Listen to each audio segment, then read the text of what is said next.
Hi అండి. ఈరోజు మాది ఎండు రొయ్యలు కర్రీ అండి. ఎండు రొయ్యలు అన్నది తీసుకొచ్చాము. నేను తిని అయితే చాలా నాళ్ళు అయింది. సో తీసుకురమ్మని చెప్పాను. సో మనకైతే ఇవ్వండి ఇలా అయితే ఎండు రొయ్యలు వస్తాయి. సో దీనికి మనం ఏంటంటే ఇలా తలని తోకని సెపరేట్ చేయాలి.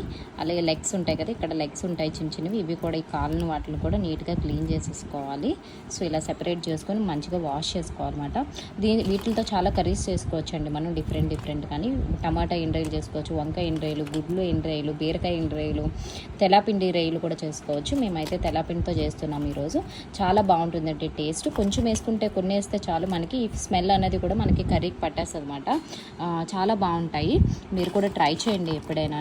సో ఇవేంటంటే మాకు కాకినాడ కాబట్టి పోగులు చెప్పని అమ్ముతారు. కొన్ని ఊర్లో అయితే మనకి కేజీలు అలా అమ్ముతారు వెయిట్ బట్టి. సో ఇవేంటంటే ఒక పోగు మాకు 90 రూపీస్కి వచ్చిందండి, 90కి. సో ఇలాగ ఇవ్వండి. ఈ వేస్ట్ని కూడా కారపొడి చేసుకుంటారు కొంతమంది. చాలా